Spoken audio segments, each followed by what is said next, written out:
being efficient, you got to Right, basically right. drop all notions of humanity. Totally. Who do you admire in the book? You like Shukov, you like Denisovich.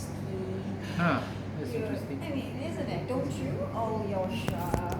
So the people that we like them for who they are, and they are useful too. Turin. To me, I associate, I aspire to be like Shukov, Yeah, I like who at the Shukov. end of the day is thankful. A realist.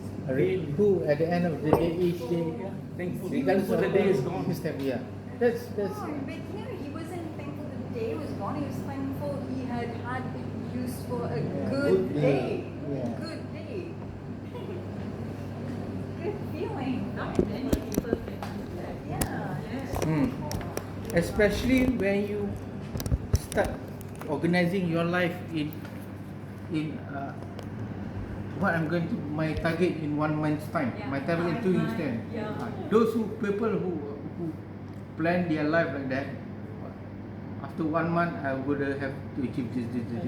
These are the people who will not feel satisfaction, no matter how, because targets are moving. Yeah. When you achieve it, there's another one. Yeah. These are the people that will never be happy. I mean, we should not be. So these are the most miserable people.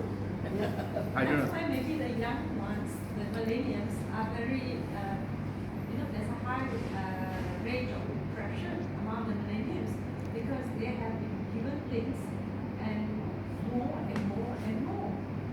And it's all the fault of the parents because they were born with so much and they've always exceeded what others had. Yeah. Okay, we'll go to the next question.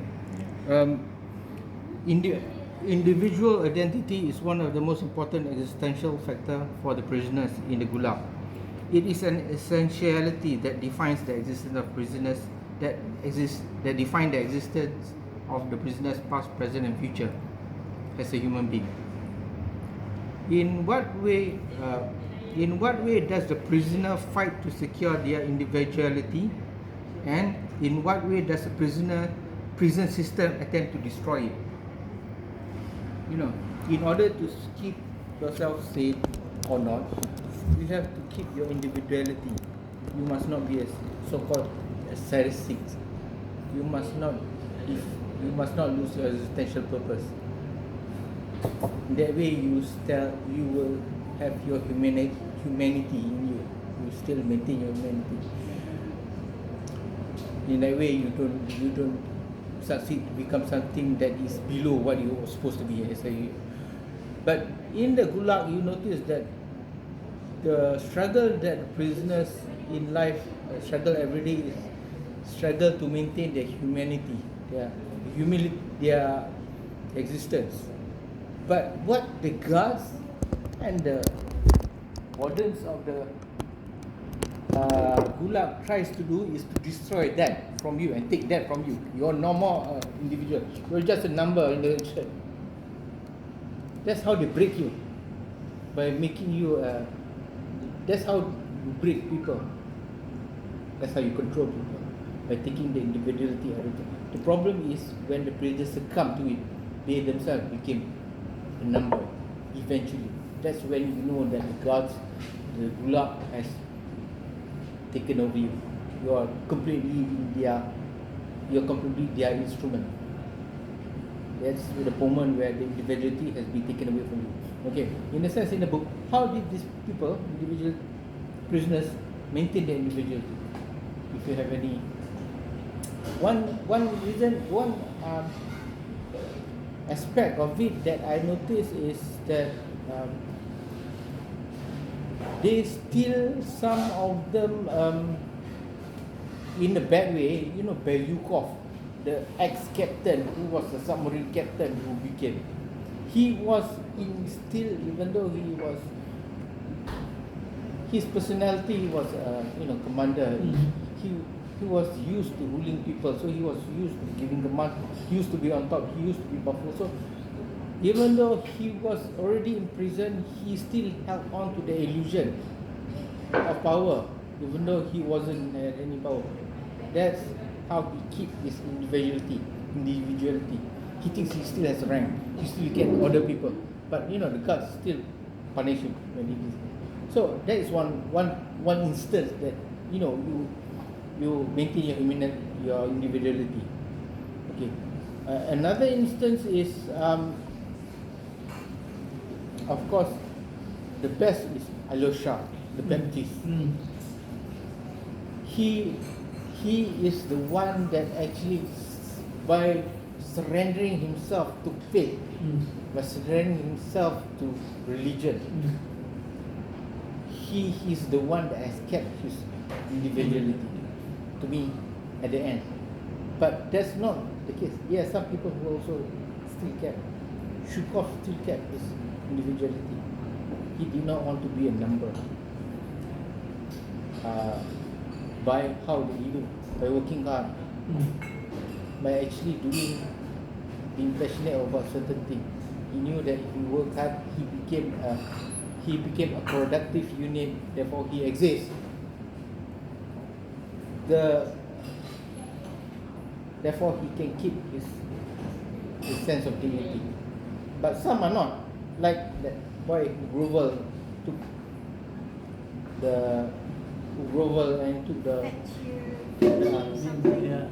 Fetyukov. That he even sometimes he Grovel so beneath himself that the other prisoners will say, "What are you doing?" They don't like it. Remember, in the finality, he said, Shukov said in his mind, he will die one day if he does this. That's one thing.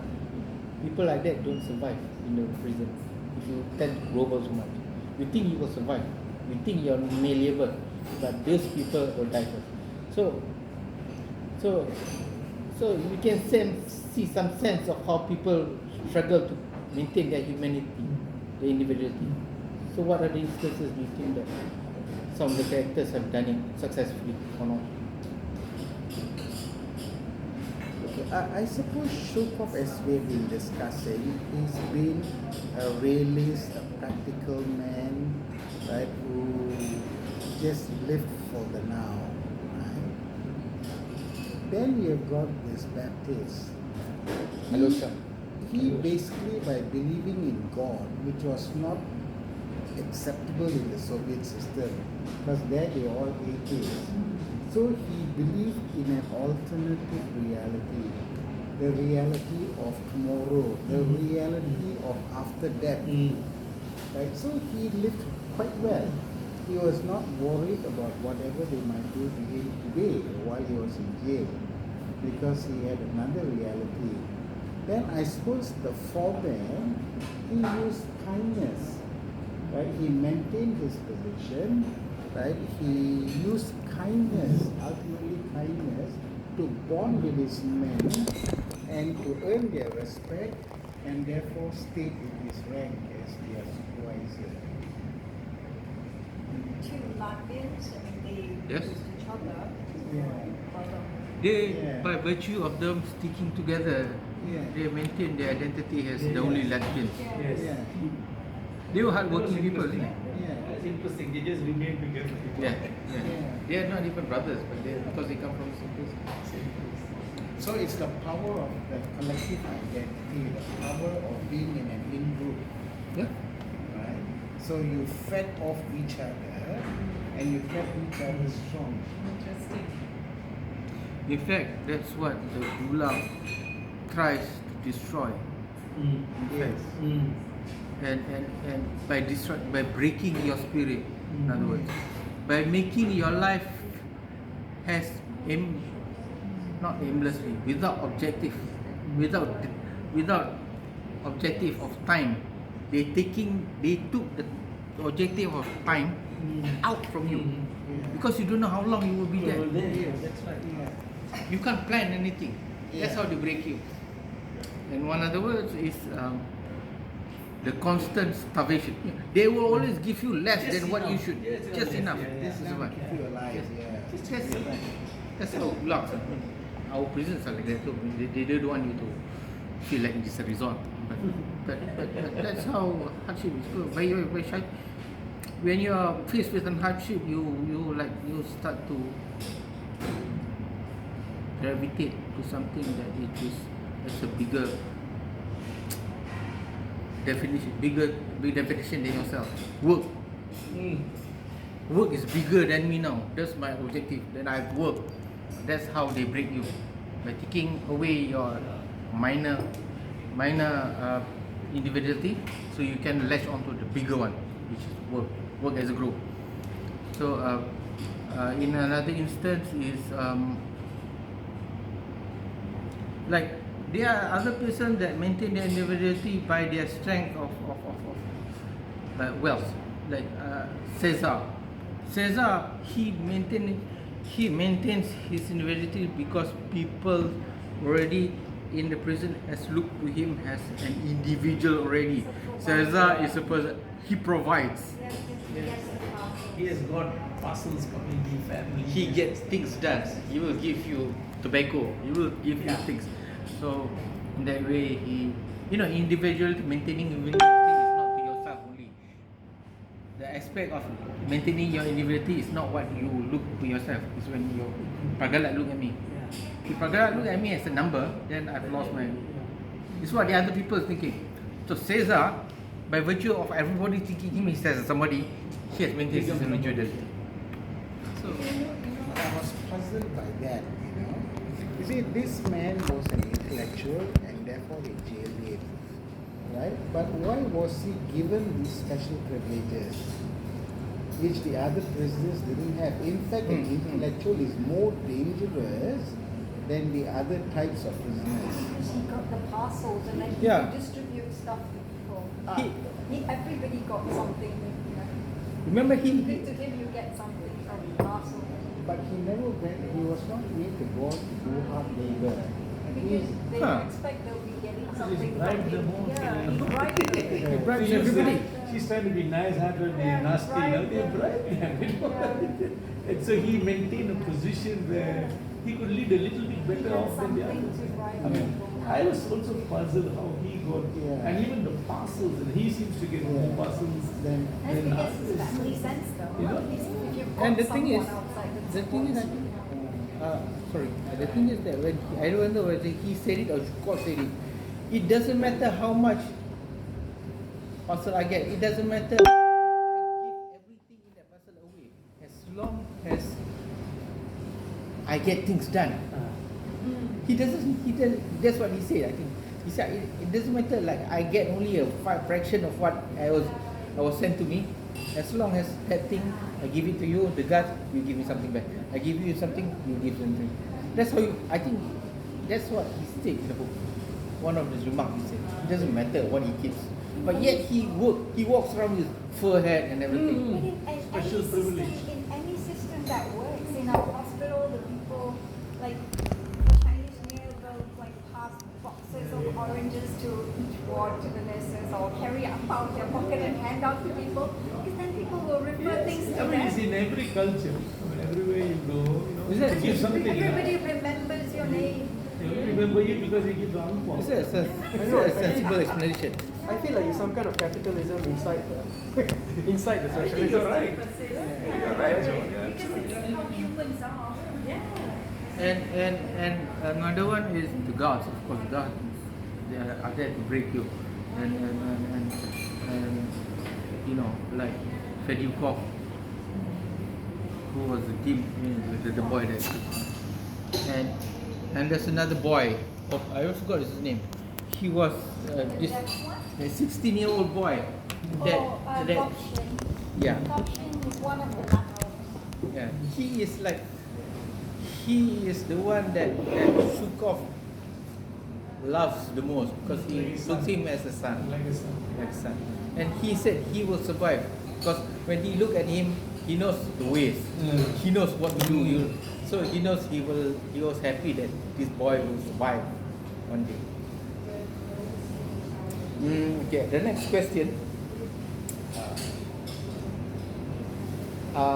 Okay, this is I guess is the overarching theme of the book. The coldness. The cold plays one of the trope. the coal is one of the tropes in the book. In what way does the theme influence the narrative of the book? Everywhere is coal. If you look at the theme, it's one of the major, the coolness is one of the major theme of the book, and it is also a symbolism in the book. It's overarching because it defines everything in the book. It influences everything. The guards, the prisoners, the guards use the coldness to suppress to torture the prisoners, to work them out in the cold. So the colder it is, the better. So But the the cold gods is also themselves are susceptible to the cold is also the cold is also a weapon for the guards. In order to punish you, remember the beginning of a few pages, in order to punish the guards that came, he said without any excuse, he asked them to open the jacket and Yeah, take for the, the to body inspect the search. singlets. The singlets, yeah. That's it. Yeah. That's how they can do little things, and the guards say threaten. I can threaten you to. I don't have to threaten you to Lie. by much. Yeah. I only have to ask you to lie on the Right. on the snow, and you submit. So the coldness play a big role in suppressing the prisoners, and at the same time, the cold is also used by the prisoners to their advantage. They know that if the blizzard is so severe, they don't go out to work. In fact, they pray for a severe cold. And what else that coldness like force